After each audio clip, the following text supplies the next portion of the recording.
Hi friends, అందరూ ఎలా ఉన్నారు? ఈరోజు మీకు ఒక అద్భుతమైన కర్రీతో మీ ముందుకు వస్తున్నానండి. ఇది చాలా ఈజీగా ప్రిపేర్ అయిపోతుంది. మన ఇంట్లో ఉన్న ఇంగ్రీడియంట్స్తోనే హ్యాపీగా ప్రిపేర్ చేసుకోవచ్చు. చాలా తొందరగా అవుతుంది, టేస్ట్లో మాత్రం చాలా అమోఘంగా ఉంటుంది. దీన్నే కొబ్బరి శనగపప్పు తాలింపు అంటారు. ఇది మనకు రైస్లోకి చాలా బాగుంటుందండి. నేను చెప్పినట్టు ట్రై చేసి ఎలా వచ్చిందో కామెంట్ సెక్షన్లో నాకు తెలియచేయండి.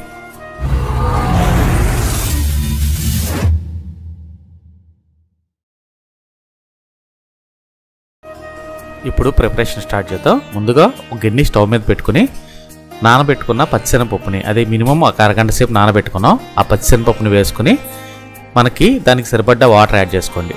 యాడ్ చేసుకుని ఈ పప్పుని చక్కగా మెత్తగా అయ్యే వరకు ఉడకనివ్వాలన్నమాట.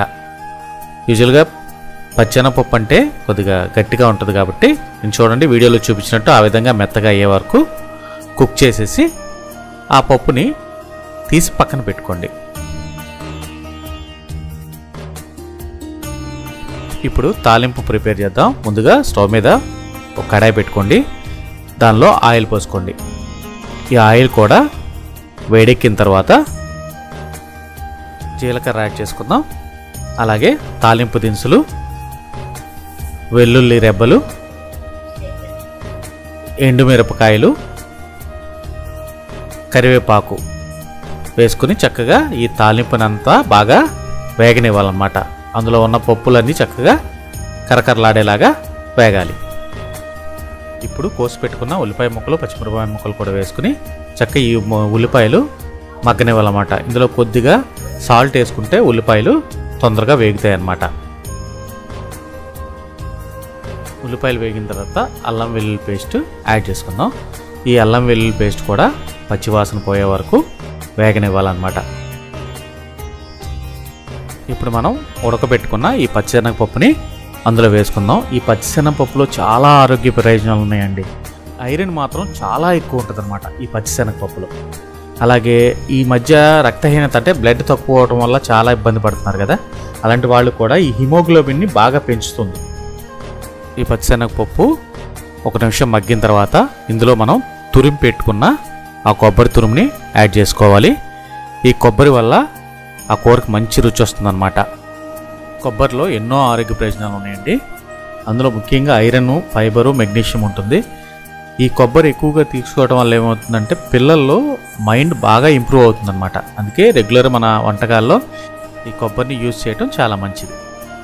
ఇప్పుడు ఇందులో పసుపు యాడ్ చేసుకోండి. అలాగే కారం, రుచికి సరిపడినంత ఉప్పు కూడా యాడ్ చేసుకొని చక్కగా బాగా కలిసేటట్టు కలుపుకోండి అన్నమాట.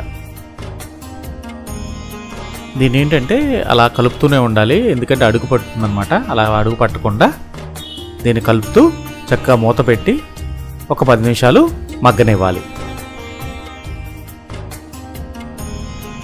10 నిమిషాలు మగ్గిన తర్వాత ఇందులో మనం ఇందాక పచ్చిశనగపప్పు ఉడకబెట్టుకున్నాం కదండి, ఆ వాటర్ని ఇందులో యాడ్ చేసుకోవాలన్నమాట.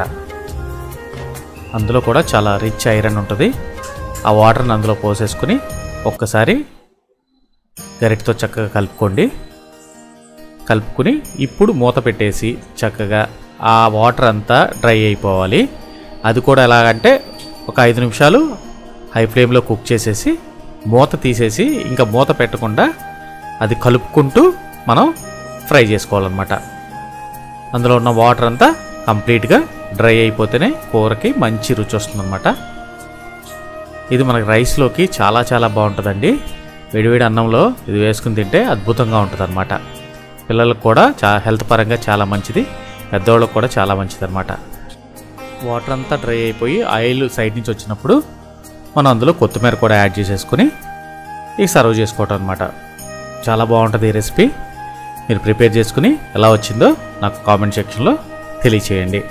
అలాగే మీరు కనుక నా ఛానల్ ఫస్ట్ టైం చూసినట్లయితే లైక్ చేయండి, షేర్ చేయండి, కామెంట్ చేయండి. పక్కనున్న బెల్ ఐకాన్ని క్లిక్ చేయండి. నా నోటిఫికేషన్స్ అన్నీ మీకు వస్తాయి అన్నమాట.